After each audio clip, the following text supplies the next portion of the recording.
तो बच्चों यहाँ पे देखो, हम डिस्कस कर रहे थे फीमेल रिप्रोडक्टिव ऑर्गन्स में। मैं आपको बता रही थी कि यहाँ पे भाई, यहाँ पे स्पर्म आके एग से मिलता है और यहाँ जाइगोट डिवाइड होता है और एम्ब्रियो बनता है। ठीक है, फिर ये एम्ब्रियो ही डेवलप होता है, फिर जिससे बेबी बनता है। ठीक है, सो ये मतलब ये साइट ऑफ रिप्रोडक्शन है, साइट ऑफ यहीं पे सब होता है। ठीक है, ओविडक्ट पे ही सब कुछ, और यहाँ मतलब यूट्रस पे ही सब कुछ होता है। ठीक है, so uterus is the site of development. ठीक है, सो कहाँ से आया आपका स्पर्म आता है। स्पर्म कहाँ से आता है आपका, स्पर्म डक्ट से होके आता है। और आपका जो एग है वो कहाँ से आता है, ओविडक्ट से होके आता है। दोनों फिर फ्यूज़ होते हैं, मिलते हैं, कहाँ आके मिलते हैं, यहाँ आके। ठीक है, सो इस तरह से होता है। सो यहाँ देखें, हम डिस्कस कर रहे थे पेज नंबर 102 पे, हम फीमेल रिप्रोडक्टिव सिस्टम कर रहे थे, हम पेज नंबर 102। ठीक है, सो स्पर्म की ही तरह एग भी एक सिंगल सेल होता है। ठीक है, so egg is also a single cell, वो भी सेल है और ये भी सेल ही है। ठीक है, ये जो एग सेल है, ये एग सेल जिसको ओवम भी बोलते हैं, एग सेल को क्या बोलते हैं, ओवम भी बोलते हैं। सो ये देखो, एग सेल ऐसे होता है, एग की तरह ही होता है, इसको ह्यूमन ओवम भी बोलते हैं, ओवम भी बोलते हैं, एग सेल भी बोलते हैं। सो ये देखो, ओवम इस तरह से होता है और ये न्यूक्लियस होता है सेंटर में, सेल की तरह ही है। स्पर्म की फिगर देखी थी ना, वैसे ही ये ह्यूमन ओवम की फिगर है। ठीक है, सो यहाँ देखो फर्टिलाइजेशन भी कैसे होता, तो इसे मतलब ये ह्यूमन ओवम है। ठीक है, एक्सेल की ऐसी फोटो, ये एक्सेल है और जो स्पर्म है, आपने स्पर्म की फ़ोटो भी आगे देखी थी। ठीक है, सो एग की साइज़ अलग अलग होती है। ठीक है, अलग अलग एनिमल्स में अलग अलग होती है। किसी का एग बहुत ज़्यादा छोटा भी होता है, किसी का बड़ा भी होता है। तो ऑस्ट्रिच बर्ड है, उसका एग सबसे बड़ा माना जाता है पूरी दुनिया में, लार्जेस्ट माना जाता है। ठीक है, just for your knowledge, so ostrich egg is the largest. अच्छा, अब यहाँ देखें फर्टिलाइजेशन। अब फर्टिलाइजेशन क्या है, तो देखो ये जो रिप्रोडक्शन हुआ, हमने क्या पढ़ा कि भाई एग और ओवम मिले। So first step in the process of reproduction is the fusion of sperm and ovum. सबसे पहले क्या होता है, स्पर्म और ओवम मिलते हैं, दोनों का मिलन होता है। स्पर्म आता है अपनी पूंछ के साथ चलता आता है और वहाँ एग बैठा होता है यूट्रस पे और दोनों मिल जाते हैं। So sperms come in contact with, sperm कहाँ बैठा होता है, सॉरी ओवम कहाँ बैठा होता है, वो होता है फैलोपियन ट्यूब पे बैठा होता है, ओविडक्ट पे बैठा होता है, ओविडक्ट पे बैठा होता है, वहाँ आके मिलते हैं, फिर खिसक के नीचे कहाँ आ जाते हैं, यूट्रस पे। सो यहाँ देखो, sperms come in contact with egg. फिर स्पर्म क्या है, स्पर्म आता है एग के कॉन्टैक्ट में, और कोई एक स्पर्म, मैंने आपको कहा ना, कोई एक lucky sperm, one of the sperm में फ्यूज़ विद द एग, कोई एक स्पर्म एग के साथ फ्यूज़ कर जाता है, फ्यूज़ मतलब प्लस। ठीक है, उसके साथ कंबाइन हो जाता है। Such fusion of egg is and the sperm is called fertilisation. अब इसके स्पेशल नाम दिया गया है। ठीक है, इनके मिलने को स्पेशल नाम दिया गया है फर्टिलाइजेशन। ठीक है, so first step is the in the process of reproduction is the fusion of sperm and ovum. Sperm और ओवम मिलते हैं, उस स्टेप को ही फर्टिलाइजेशन कहा गया है, फर्स्ट स्टेप को ही फर्टिलाइजेशन कहा गया है। ठीक है, तो first step in the process of reproduction is the fusion of sperm and ovum. जब स्पर्म और ओवम मिलते हैं उसे हम कहते हैं फर्टिलाइजेशन। सो जब स्पर्म्स कांटेक्ट में आते हैं एग के, तो कोई एक एग फ्यूज़ हो जाता, कोई एक स्पर्म फ्यूज़ हो जाता है एग के साथ, और इसी फ्यूजन, एग और स्पर्म के फ्यूजन को फर्टिलाइजेशन कहते हैं। ड्यूरिंग फर्टिलाइजेशन के दौरान क्या होता है, during fertilization the nuclei of the sperm and the egg fuse to form a single nucleus. अब देखो, मैंने आपको क्या बोला था, स्पर्म क्या है, एक सेल है, एग क्या है, वो भी एक सेल है, तो दोनों के बीच में न्यूक्लियस है। ठीक है, तो उन दोनों के न्यूक्लियस भी मिल जाते हैं और मिलके क्या बना लेते हैं, एक सिंगल न्यूक्लियस, क्योंकि दोनों ज्वाइन हो जाते हैं तो बना लेते हैं एक single nucleus. So this results in the formation of a fertilized egg और जाइगोट, और इसी से ही नया एग या जाइगोट बनता है। देखो फर्टिलाइज्ड एग, ध्यान दो, फर्टिलाइज्ड एग पहले क्या था, ओनली एग सेल था, अब क्या बन गया, स्पर्म से मिलने के बाद फर्टिलाइज्ड एग बन गया, जिसको जाइगोट बोलते हैं। फिर से देखो, पहला स्टेप रिप्रोडक्शन में क्या होता है, स्पर्म और ओवम का मिलना। ओवम को एग सेल भी बोलते हैं, ओवा भी बोलते हैं। ठीक है। सो स्पर्म और ओवम का मिलना, सो स्पर्म जब एग के कांटेक्ट में आता है या ओवा के कांटेक्ट में आता है या ओवम के कांटेक्ट में आता है, जो भी बोलो, वन ऑफ द स्पर्म्स में फ्यूज़ विद द एग। सो कोई एक स्पर्म ही उसके साथ मिलेगा, सारे नहीं। मैंने आपको क्या बोला, लाखों शुक्राणु आते हैं, लाखों स्पर्म्स आते हैं, पर मिलता कोई एक ही है। Such fusion of egg and sperm, so ये जब एग और स्पर्म फ्यूज़ होते हैं, एग और स्पर्म मिलते हैं, उसे फर्टिलाइजेशन कहा जाता है। फर्टिलाइजेशन के दौरान न्यूक्लियाई जो है स्पर्म की और एग की फ्यूज़ होती है, मिल जाती है, उससे सिंगल न्यूक्लियस बनता है। This results in the formation of fertilize egg और जाइगोट। ठीक है, तो हमने कैसे डिस्कस किया था कि दोनों सेल्स होते हैं, इसलिए हमने क्लियर, देखो स्पर्म में भी आपने सेल वर्ड यूज़ किया, आपने ओवम में भी सेल वर्ड यूज़ किया, ठीक है, दोनों में आपने सेल वर्ड यूज़ किया। सो देखो उसका न्यूक्लियस फ्यूज़ होता है तो क्या बनाता है, जाइगोट बनाता है, ठीक है। सो ये क्या बन गया, जाइगोट। सो जाइगोट होता है फर्टिलाइज्ड एग, ठीक है। सो जाइगोट ही एक्चुअली आगे जाके एम्ब्रियो और आगे जाके फिर एक बेबी बनता है। तो देखो यहाँ पे कुछ ऐसे फर्टिलाइजेशन होता है, देखो ये फर्टिलाइजेशन है, देखो ये एग है आपका, ठीक है, ये आपका एग है, ठीक है, ये एग है आपका ओवम, और ये देखो स्पर्म्स कितने सारे आ रहे हैं। अब कोई एक ही आएगा, जिसकी स्पीड ज़्यादा होगी वही, क्योंकि एग एक ही है तो स्पर्म भी एक ही चाहिए, ठीक है, स्पर्म बहुत सारे नहीं चाहिए, एक ही, पर लाखों स्पर्म्स आते हैं तो उसमें से कोई एक ही जा पाता है, जिसकी स्पीड ज़्यादा होती है, जो जल्दी जाएगा वही उसे मिलेगा, ठीक है, फ्यूज़ होगा और हो जाएगा फर्टिलाइजेशन। सो ये देखो ये ओवम बना हुआ है ये सारा, ठीक है, इतने तड़के भड़के के साथ, क्योंकि एक ही है, ठीक है, ओवम का मान है क्योंकि एक ही है। स्पर्म्स तो लाखों करोड़ों हैं पर ओवम तो एक ही है। सो देखो फीमेल रिप्रोडक्टिव ऑर्गन के एग सेल मतलब ओवम का कितना मान है, ये देखो आप इसकी शेप देखो, ठीक है। सो यहाँ स्पर्म्स आ रहे हैं, ये देखो दौड़े दौड़े दौड़े दौड़े आ रहे हैं, एक आके फ्यूज़ होगा और फिर होगा हमारा जाइगोट, ठीक है। सो ये जाइगोट ही आगे जाके नया बेबी बनाएगा। सो यहाँ देखो, यहाँ फिर ये दोनों मिल गए, ठीक है, ये फर्टिलाइजेशन करने आ रहे हैं, फ्यूज़ हो गए, फिर कुछ ऐसा होगा, ठीक है। यहाँ देखो स्पर्म आ गया, फ्यूज़ हो गया। सो ये देखो स्पर्म का न्यूक्लियाई, ये ओवम का न्यूक्लियाई, ठीक है, ये हैं दोनों के न्यूक्लियाई, ये इसका न्यूक्लियाई, ये इसका न्यूक्लियाई, ठीक है। सो ये बन गया आपका जाइगोट, ये जाइगोट भी बन गया, ठीक है। The process of fertilization is the meeting of an egg cell from the mother and a sperm cell from the father. Fertilization क्या है, एक्चुअली फर्टिलाइजेशन एग सेल का मीटिंग है। एग में ये देखो ये चीज़ फिर से रिपीट हो रही है, फिर से आपने जो इतना सारा अभी पढ़ा, ये सारे फिगर्स आपको ड्रॉ करने हैं, ठीक है। आपको ये ह्यूमन ओवम भी ड्रॉ करना है, फर्टिलाइजेशन जब आप बोलते हो, फर्टिलाइजेशन जब आप लिखते हो तो उसके साथ आपको ये फिगर बनानी है कि भाई फर्टिलाइजेशन मतलब एग का स्पर्म के साथ मिलन, फ्यूजन, मिलन, ठीक है। जाइगोट कब बनता है, फर्टिलाइजेशन के बाद ही बनता है। जाइगोट मतलब भ्रूण, जब स्पर्म और एग मिल जाते हैं तो ये देखो ये इसका न्यूक्लियस, ये इसका न्यूक्लियस, ठीक है। सो ये हुआ आपका जाइगोट, ठीक है। सो यहाँ देखो the process of fertilization is the meeting of egg cell from mother and a sperm from the father. वही घड़ी घड़ी रिपीट हो रही है चीज़ कि भाई फर्टिलाइजेशन एक्चुअली है क्या, fertilization is the meeting of egg cell. हमने ये पढ़ा ही है कि एग सेल कहाँ से आता है, मदर से, ऑब्वियसली फीमेल रिप्रोडक्टिव ऑर्गन है तो मदर से आएगा, and a sperm cell from the father से क्या आएगा, स्पर्म सेल आएगा, ठीक है। स्पर्म सेल कहाँ आएगा, फादर से आएगा। So new individual inherit some characters from mother and some from father. So देखो प्रोसेस ऑफ फर्टिलाइजेशन, देखो अब ये क्या बोलना चाह रहा है, ये कह रहा है कि फर्टिलाइजेशन माँ के एग से और पप्पा के स्पर्म से बनता है।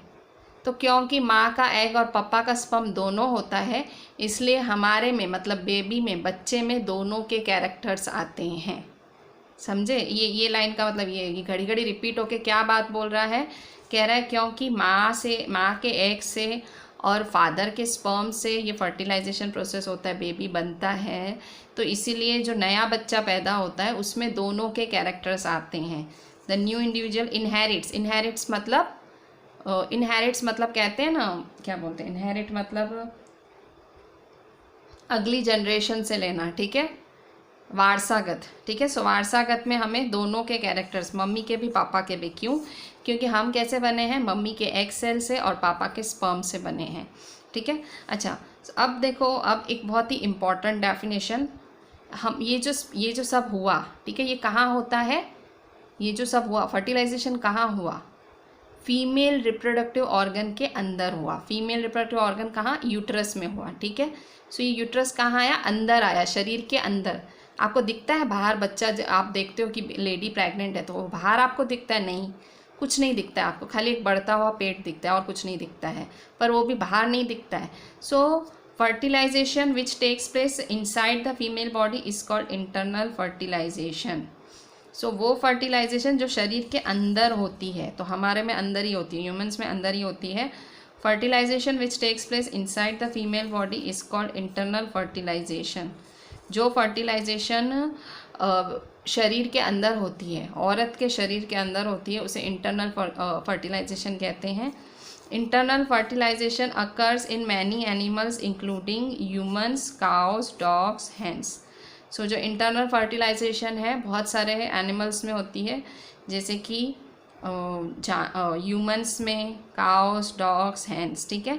सो इंटरनल फर्टिलाइजेशन हम सब में होती है, ठीक है। सो इस तरह से fertilization which takes place inside the female body, fertilization जो शरीर के अंदर बनती है, फीमेल के अंदर बनती है, उसे हम इंटरनल फर्टिलाइजेशन कहते हैं। और इंटरनल फर्टिलाइजेशन बहुत सारे एनिमल्स में होती है और स्पेशली ह्यूमंस में, हमारे में भी इंटरनल फर्टिलाइजेशन, हमारे में मतलब लेडीज़ में, हम लेडीज़ में ये इंटरनल फर्टिलाइजेशन होती है, ठीक है। इसके बाद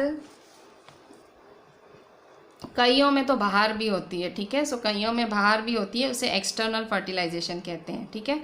कई एनिमल्स में बाहर होती है, उसे एक्सटर्नल फर्टिलाइजेशन कहा जाता है। सो यहाँ देखते हैं एक और फर्टिलाइजेशन पढ़ते हैं, क्योंकि चैप्टर का नाम क्या है, रिप्रोडक्शन इन एनिमल्स। तो अभी तक तो हमने ह्यूमंस पढ़ा, अब हम एक आधे एनिमल्स भी पढ़ लेते हैं, ठीक है।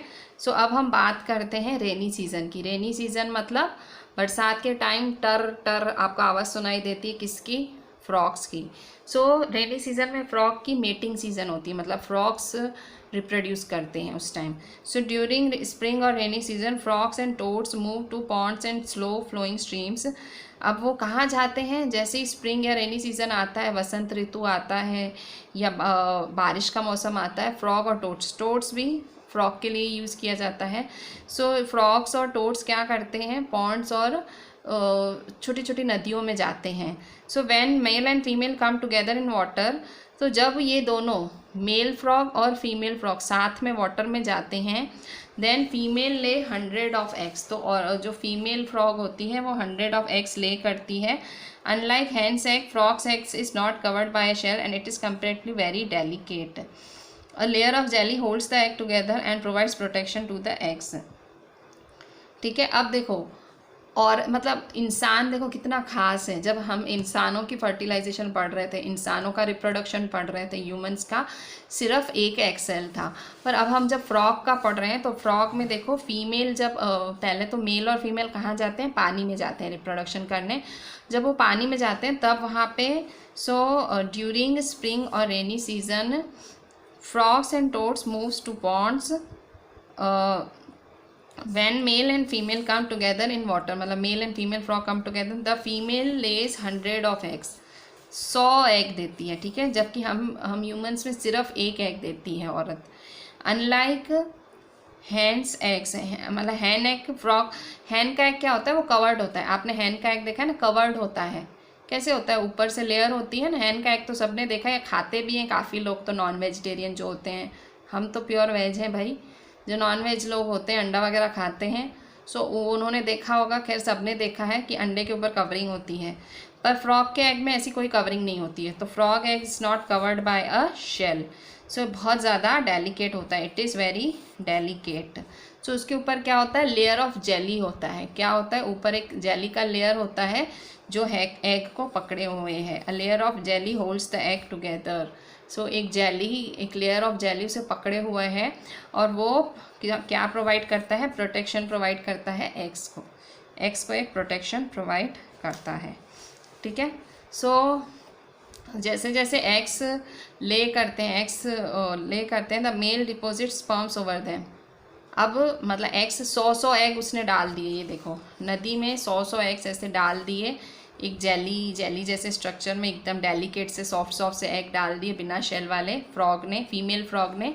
सो तुरंत उसी टाइम जो है the male deposit sperms over them, तो मेल अपने स्पर्म्स उसके ऊपर डाल देता है, ठीक है। सो स्पर्म ऐसे ही पानी में घूमते हैं, और मतलब आपको पता है स्पर्म में लंबी सी टेल होती है। So sperms come in contact with the eggs, ठीक है। The sperm comes in contact with the eggs, this results in fertilisation, इसी से ही फर्टिलाइजेशन होता है। मतलब वहाँ क्या था, हमारे फीमेल में सिर्फ एक ही एग होता है, जबकि फ्रॉक्स में 100 अंडे तकरीबन देती है। स्पर्म्स भी फिर वहीं मेल फ्रॉक दे देता है, और पानी में स्पर्म घूमता घूमता रैंडमली एग से जाके मिल जाता है।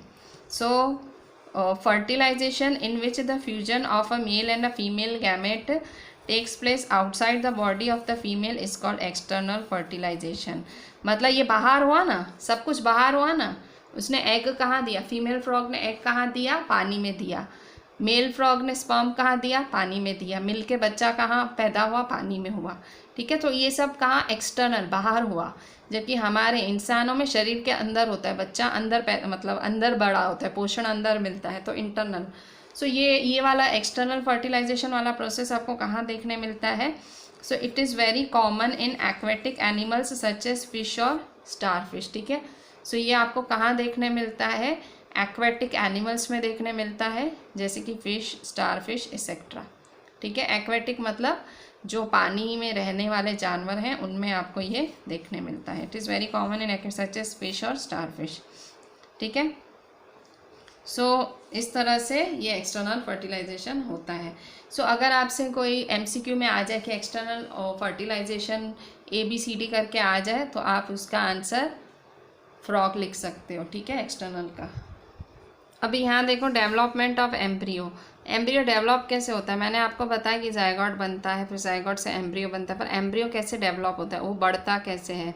सो देखो, फर्टिलाइजेशन से जायगॉट बनता है, और फिर वो एम्ब्रियो में बनता है, ठीक है। फर्टिलाइजेशन से क्या बना, जायगॉट बना, और जायगॉट से क्या बनेगा, embryo. So fertilization results in formation of zygote which begins to develop into an embryo. फिर मैंने आपको कहा था घड़ी घड़ी डिवाइड होता है, डिविडेड मतलब सेल डिवीजन होता है, घड़ी घड़ी घड़ी घड़ी। So the zygote divides repeatedly, घड़ी घड़ी डिवाइड होगा to give rise to a ball of cells, मतलब घड़ी घड़ी डिवाइड होके एक बिल्कुल सेल का जैसे बॉल बना देगा।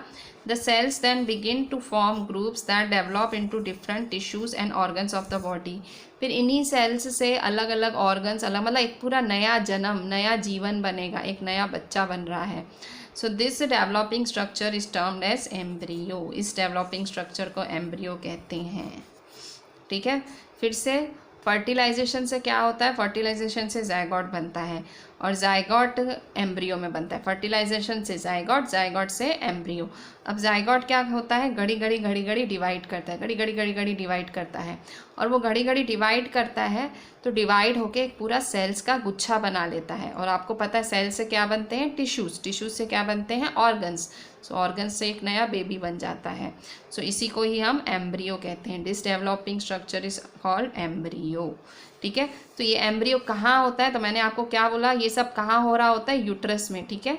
सो the embryo gets embedded, embedded मतलब एक चिपक जाता है या एक अटैच हो जाता है। So embryo gets attach in the wall of uterus for further development. तो एम्ब्रियो कहाँ अटैच हो जाता है, embryo gets embedded in the wall of uterus for further development. Embryo उसकी वॉल में अटैच्ड हो जाता है, एम्ब्रियो उसकी वॉल में अटैच हो जाता है ताकि और डेवलप कर पाए, ठीक है। So embryo continues to develop in the uterus, it gradually develops body parts. So embryo उसमें डेवलप होने लगता है यूट्रस में, यूट्रस में होता है। हाँ, ये सब वुमन का रिप्रोडक्टिव पार्ट है। ऑब्वियसली मदर कैरी करती है, मदर कैरी करती है आपको अपने यूट्रस में, ठीक है। सो यूट्रस में इसलिए जो प्रेग्नेंट लेडीज़ होती हैं उनको घड़ी घड़ी यूरिन की अर्ज बहुत होती है, मतलब घड़ी घड़ी उनको जो है पी करने घड़ी घड़ी जाना होता है। क्यों, क्योंकि उनका यूट्रस भारी हो गया होता है बेबी की वजह से, बेबी के भार की वजह से, क्योंकि वो अंदर बेबी को लेके घूम रही हैं एम्ब्रियो को। सो इसलिए उन पे उनकी जो उनके घड़ी घड़ी फिर उनको वॉशरूम जाना पड़ता है। मतलब आप देखोगे प्रेग्नेंट लेडीज़ में ये प्रॉब्लम होती है, 9 महीने, ठीक है। The embryo continues develop in uterus, it gradually develop. So जो एम्ब्रियो है continues to develop in the uterus, so embryo uterus में बनता जाता है और डेवलप होता है और डेवलप होता है। So it gradually develops body parts, फिर धीरे धीरे बॉडी पार्ट्स बनते हैं, such as hands, legs, head, eyes, ears, ठीक है, मतलब पूरा बेबी बन गया। The stage of embryo in which all the body parts can be identified, it's called foetus. Foetus क्या होता है, जब बिल्कुल पता लगता है कि लड़का है लड़की है क्या है, उसे फीटस कहते हैं। So when the development of foetus is complete, the mother gives birth to a baby, और जब ये पूरा डेवलपमेंट हो जाता है तो बेबी को बर्थ देते हैं। तो इस तरह से देखो यहाँ पे ये यूट्रस है, देखो ये यूट्रस है और ये एम्ब्रियो है, ये एम्ब्रियो डेवलप हो रहा है, डिवाइड हो रहा है और यहाँ देखो एक बॉल ऑफ सेल्स की तरह बन गया, ठीक है। फिर यहाँ अब यहाँ देखो धीरे धीरे डेवलप हो रहा है, देखो इसके धीरे धीरे स्ट्रक्चर बन रहे हैं, टिश्यूज़ बन रहे हैं, ठीक है। ये यूट्रस की वॉल है, यहाँ से इसको पोषण मिल रहा है। इसको पोषण कहाँ से मिल रहा है, एम्ब्रियो को पोषण ये यूट्रस की वॉल से, इस वॉल से इसको सारा पोषण मिल रहा है। खून वून इसको सब यहाँ से मिल रहा है, खाना खून, माँ जो खाना खाती है वो खाना खून सब यहाँ से मिल रहा है। ये एम्ब्रियो डेवलप हो रहा है, ठीक है। फिर डेवलप होके ये देखो ये बन गया बेबी, ठीक है। देखो उल्टा होता है ये बेबी, और ये देखो नाल है, ये माँ से किससे यहाँ इसको इस पाइप से मिल रहा है, इस नाल से सारा पोषण मिल रहा है। इसको पोषण कहाँ से मिल रहा है, माँ के शरीर से, यूट्रस की लाइनिंग से मिल रहा है, और ये इस नाल से मिल रहा है इसको पोषण सारा, ठीक है। बेबी को इस नाल से मिल रहा है, ये नाल है ना। फिर लास्ट में ये नाल काट देते हैं जब बेबी को अलग करते हैं माँ के। देखो फिर से फर्टिलाइजेशन कैसे होता है, फर्टिलाइजेशन में मेल और फीमेल सेल मिलते हैं, जाइगोट बनता है, जाइगोट से एम्ब्रियो बनने की शुरुआत होती है। सो एम्ब्रियो क्या होता है, फिर एम्ब्रियो में सेल्स, जो embryo the zygote divides rapidly to give the rise of all cells, the cells begin to form groups to tissues, this developing मतलब जाइगोट घड़ी घड़ी डेवलप होता है, मतलब घड़ी घड़ी डिवाइड होता है तो एम्ब्रियो बनता है। फिर एम्ब्रियो कहाँ जाके चिपक जाता है यूट्रस में। सो यूट्रस से उसको सारा पोषण मिलता रहता है और वो और डेवलप होता है, फिर हाथ पाँव। जाइगोट डिवाइड हो के सेल बनाएगा, सेल बना के टिश्यूज़ बनाएगा, टिश्यूज़ बना के ऑर्गन्स बनाएगा, ठीक है, बन जाएगा एम्ब्रियो फिर और मतलब वो एम्बेड हो जाएगा, एम्बेड होते होते वो सारा पोषण लेगा यूट्रस से, पोषण लेके उसके हाथ पैर एक नया ही जीव बन जाएगा जिसको हम फीटस बोलेंगे, फीटस, ठीक है। फिर फीटस को फिर पूरा बेबी डेवलप हो जाएगा, फिर मतलब वो फीटस होगा। फिर when the development of foetus is complete, the mother gives birth to a baby. जब फीटस, सो सबसे पहले देखो क्या होता है, जाइगोट, फिर जाइगोट से क्या होता है, एम्ब्रियो, फिर एम्ब्रियो से फीटस, फिर फीटस से बेबी, ठीक है। जाइगोट जब मेल और फीमेल जर्म सेल मिलते हैं, मतलब सेक्स सेल मिलते हैं, एग और स्पर्म मिलते हैं। फिर एम्ब्रियो क्या होता है, एम्ब्रियो होता है जब ये डिवाइड होता है तो उसके टिश्यूज़ सेल्स से टिश्यू से ऑर्गन बनते हैं, तो एम्ब्रियो। फिर एम्ब्रियो से हाथ पैर सब हमको दिखने लगता है। फिटस मतलब बिल्कुल डेवलप्ड हो जाता है माँ के शरीर के अंदर, डेवलप होके बाहर होके क्या निकलता है, बेबी, ठीक है। सो इस तरह से ये आपका ये फर्टिलाइजेशन हुआ इन ह्यूमंस, ठीक है। अच्छा, अभी जो इंटरनल फर्टिलाइजेशन अगर कोई आपसे 1 मार्क में आए तो internal fertilization takes place in hens also. जैसे हमारे इंसानों में इंटरनल फर्टिलाइजेशन होता है, हैंड में भी होता है, पर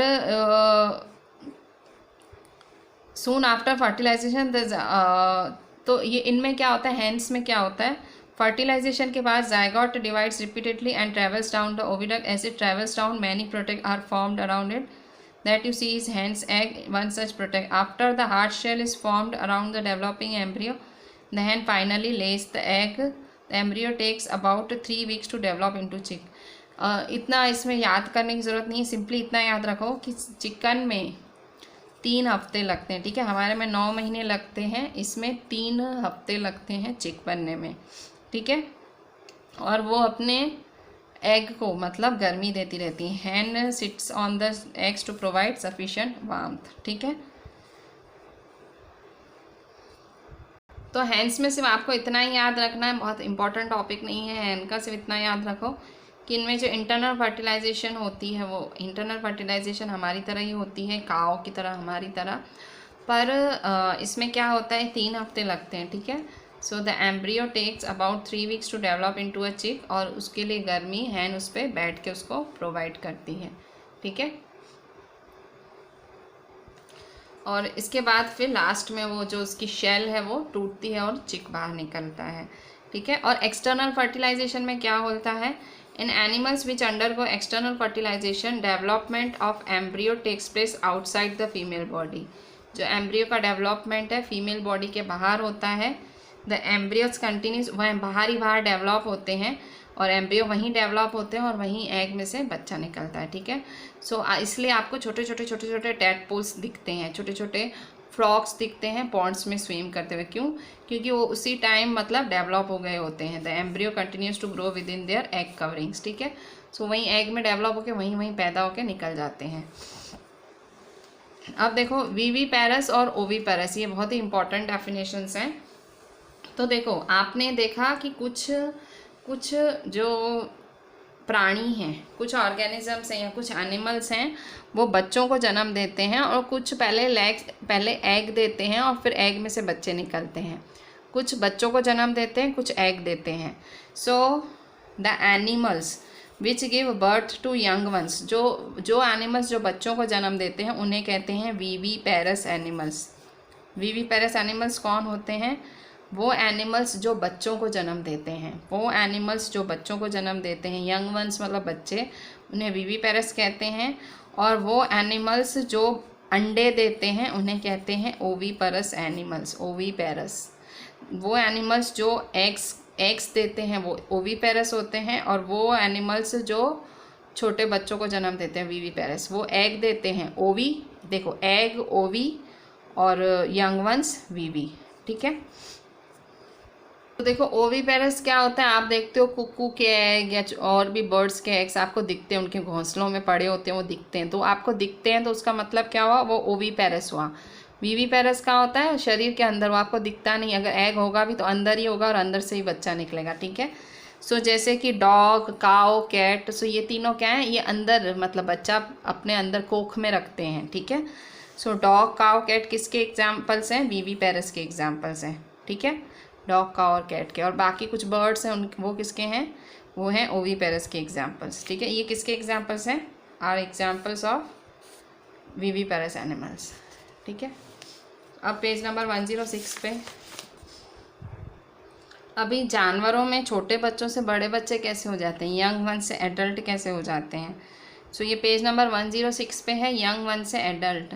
7th स्टैंडर्ड में आप साइंस में ही पढ़ के आए हो कि भाई कुछ एनिमल्स में जो जब बच्चे पैदा होते हैं कुछ और ही दिखते हैं और जब थोड़े से बड़े होते हैं कुछ और होते हैं।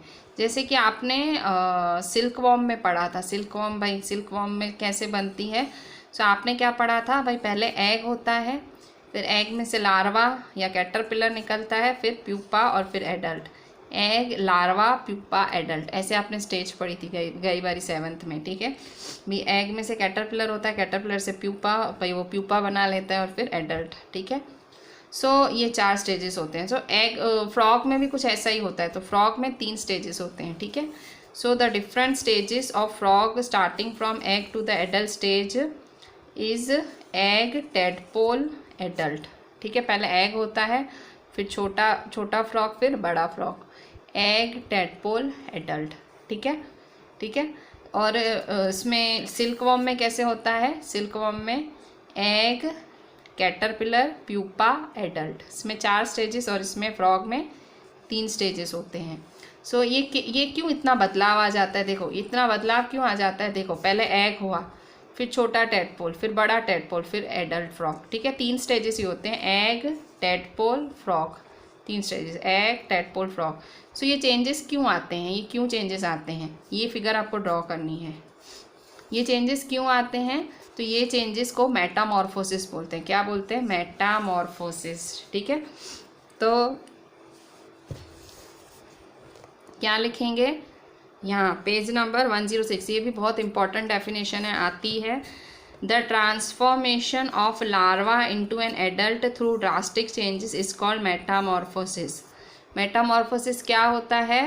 Transformation of larva into adult. जब छोटा सा अंडा बड़ा सा एडल्ट बन जाता है अंदरूनी बदलावों के कारण, ड्रास्टिक चेंजेस के कारण, उसे मेटामॉर्फोसिस कहते हैं।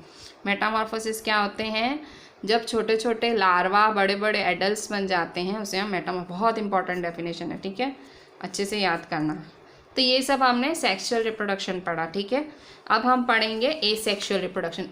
एसेक्सुअल मतलब जो छोटे छोटे ऑर्गेनिजम्स में, ये सेक्सुअल था तो जो बड़े बड़े ऑर्गेनिजम्स में, एनिमल्स में, हम ह्यूमन बींग्स में, हम सब में होता है। एसेक्सुअल क्या होता है? छोटे छोटे सिंगल सेल ऑर्गेनिजम्स जो आपको दिखते भी नहीं है, आपको माइक्रोस्कोप से देखने पड़े, इतने छोटे। सो एसेक्सुअल रिप्रोडक्शन में हम दो के रिप्रोडक्शन पढ़ेंगे, ठीक है। एक हम पढ़ेंगे हाइड्रा का। ये हाइड्रा आपको नदियों वदियों में बिल्कुल साइड में ऐसे एकदम नील की तरह दिखता है। हाइड्रा एक एनिमल है, बिल्कुल छोटा सा एनिमल है। और ये अमीबा, ठीक है, ये दोनों यूनिसेलुलर हैं, मतलब माइक्रोस्कोप के अलावा तो दिखेंगे ही नहीं, हाइड्रा और अमीबा, ठीक है। सो एसेक्सुअल रिप्रोडक्शन के कोई आपसे एग्जाम्पल बोले, एसेक्सुअल रिप्रोडक्शन मतलब एक सेक्सुअल रिप्रोडक्शन में वो रिप्रोडक्शन जिसमें सेक्सुअल ऑर्गन्स इन्वॉल्व नहीं होते हैं। और ये एसेक्सुअल रिप्रोडक्शन में एक ही पेरेंट चाहिए होता है, उसमें मम्मी पापा दोनों नहीं चाहिए, उसमें एक ही जना चाहिए, ठीक है। सो एसेक्सुअल रिप्रोडक्शन की पहले डेफिनेशन देख लेते हैं पेज 107 पे। सो 107 पेज पे देखेंगे ये वाली, the type of reproduction in which only a single parent is involve is called asexual reproduction. The type of reproduction in which only a single parent, एक ही पेरेंट चाहिए, उसे एसेक्सुअल। सेक्सुअल में कितने चाहिए थे? 2, मम्मी पापा, ठीक है, male female. इसमें कौन चाहिए? ओनली 1 पेरेंट, सिंगल पेरेंट, ठीक है। तो उसे कहते हैं एसेक्सुअल रिप्रोडक्शन। सो हाइड्रा में देखो, ये हाइड्रा है, ठीक है, ये एक हाइड्रा करके ऑर्गेनिज्म है। सो यहाँ देखो, ये हाइड्रा है, ये इसकी पूरी बॉडी है, ये इसके टेंटिकल्स हैं, इससे ये डंक मारता है, ठीक है। और यहाँ देखो इसका छोटा सा बर्ड है, BUD बर्ड। अब ये क्या होगा? धीरे धीरे डेवलप होगा, ये देखो धीरे धीरे डेवलप हो रहा है। डेवलप होके ये छोटू सा हाइड्रा बना देगा और फिर कुछ ऐसा प्रोसेस होगा जिससे ये अलग हो जाएगा। सो अलग होके ये फिर एक पूरा हाइड्रा बन जाएगा। तो ये क्या हुआ? ये इसने नया बेबी तो दिया, ये देखो नया बेबी तो बॉर्न हुआ, रिप्रोडक्शन ही तो हुआ, पर कहाँ क्या हुआ? एसेक्सुअल। इसमें एक ही जने ने बच्चा पैदा कर दिया, इसी में से ही निकला। कैसे निकला? और इस प्रोसेस को बडिंग कहते हैं, बडिंग।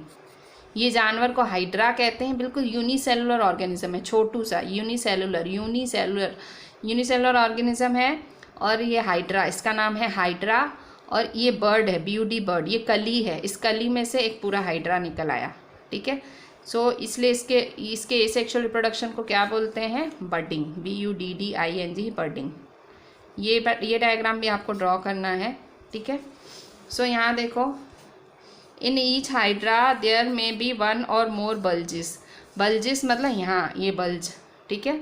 सो देयर में बी 1 और more bulges, these bulges are the developing new individuals and they are called buds. इसी से ही नए इंडिविजुअल्स बनेंगे और इन्हें हम BUDS बर्ड्स कहते हैं। फिर Since new individuals develop from the birds in hydra, this type of asexual reproduction is called budding। क्योंकि बर्ड से, BUD बर्ड से ही नया इंडिविजुअल बन रहा है, इसलिए से बर्डिंग कहते हैं। तो हाइड्रा में सिर्फ 2 ही पॉइंट्स लिखोगे। पहली पॉइंट क्या? कि इनमें बल्जिस होते हैं और इन बल्जिस से क्या होता है? मतलब बर्ड निकलता है, नया इस बर्ड से नया ऑर्गेनिज्म ही निकल आता है, उसे हम हाइड्रा कहते हैं, ठीक है। अच्छा, अब अमीबा क्या होता है? अमीबा एक सिंगल सेल्ड ऑर्गेनिज्म होता है, ठीक है। So amoeba is a single celled organism. Amoeba एक सिंगल सेल्ड ऑर्गेनिज्म होता है और ये अमीबा भी एक सिंगल सेल्ड है, ठीक है। हाइड्रा है जैसे, वैसे अमीबा भी एक सिंगल सेल्ड ऑर्गेनिज्म है, बिल्कुल सिंगल सेल, ठीक है। सो it begins the process of reproduction by the division of its nucleus into 2 nuclei। ये कैसे चालू करता है अपना प्रोसेस, ये अपने न्यूक्लियस को डिवाइड करता है। पहले क्या करता है, सिंगल सेल्ड है, देखो यहाँ क्लियर लिखा हुआ है। हाइड्रा में अभी भी इन्होंने क्लियरली नहीं लिखा है कि हाइड्रा सिंगल सेलुलर है मल्टी सेलुलर है, पर हाइड्रा भी एक बहुत ही छोटा माइक्रोस्कोपिक ऑर्गेनिज्म होता है, बिल्कुल माइक्रोस्कोप से देखा जाए उतना छोटा होता है, ठीक है। यहाँ हाइड्रा में इन्होंने क्लियर नहीं लिखा है यूनिसेलुलर मल्टीसेलुलर, पर यहाँ देखो क्लियर लिखा है अमीबा में it is a single celled organism. ये एक सिंगल सेल्ड ऑर्गेनिज्म है और ये रिप्रोडक्शन का प्रोसेस कैसे चालू करता है, डिवीजन ऑफ न्यूक्लियस से, उसके अंदर उसका न्यूक्लियस डिवाइड होता है। This is followed by the division of its body into 2, फिर उसकी बॉडी 2 में डिवाइड हो जाती है और हर पार्ट में एक न्यूक्लियस आता है, और फिर finally 2 amoeba are produced from 1 parent amoeba, तो 2 अमीबा बन जाते हैं। So this type of asexual reproduction, this type of asexual reproduction in which animal produces by divided into 2 individuals are called binary fission। binary fission क्या होता है, binary मतलब 2 by 2। binary में देखो क्या हुआ, ये देखो ये अमीबा है, अमीबा एक, ये अमीबा है, ठीक है, ये अमीबा है। अमीबा क्या होता है, एक irregular shaped unicellular organism, single cell से बना हुआ एक इरेगुलर, देखिए इसकी शेप भी फिक्स नहीं है, कैसी भी शेप होती है, ये न्यूक्लियस है। अब क्या होगा, अंदर ही अंदर न्यूक्लियस डिवाइड होगा, क्या होगा न्यूक्लियस, देखो 2 में हो गया, 1 2, अब ये 2 में डिवाइड हुआ ना तो पूरी 2 बॉडीज़ बन जाएंगी, यहाँ देखो पूरी 2 बॉडीज़ बन गई। अब 2 बॉडीज़ फिर डिवाइड हो जाएंगी, देखो ये डॉटर अमीबा, 2 बच्चे हो गए। बाइनरी, बाय मतलब 2, 2 अमीबा। फिजन मतलब बाइनरी फिजन मतलब 2 में टूटे, 2 में डिवाइड हुए, फिजन मतलब डिवाइड हुए। ये क्या था, बर्डिंग। हाइड्रा में बर्डिंग था, हाइड्रा शायद मल्टी सेलुलर ऑर्गेनिज्म होता है, सिंगल सेलुलर नहीं होता है, पर ये भी दिखता मुश्किल से है। हाइड्रा शायद मल्टी सेलुलर है, सिंगल सेल नहीं है। So hydra is a multicellular और ये दिखता नहीं है, पर amoeba is sure single cell है, ये सिंगल सेल है। यहाँ देखो, ये देखो, फिर ये डिवाइड हुआ, ये डिवाइड हुआ और ये 2 में, ठीक है। सो इस तरह से बाइनरी विजन। सो कोई पूछे कि भाई हाइड्रा कैसे रिप्रोड्यूस करता है, तो हम कहेंगे एसेक्सुअली, कौन से मेथड से, बर्डिंग से। कोई पूछे अमीबा कैसे रिप्रोड्यूस करता है, तो हम कहेंगे एसेक्सुअली, कैसे, बाइनरी फिजन से, ठीक है। सो ये अमीबा के भी ये फिगर्स आपको बनानी पड़ेंगी, ठीक है। So with this we are ending our this chapter of very reproduction in animals, ठीक है। So just write each and every point properly, draw all the diagrams and WhatsApp me the whole thing. Thank you.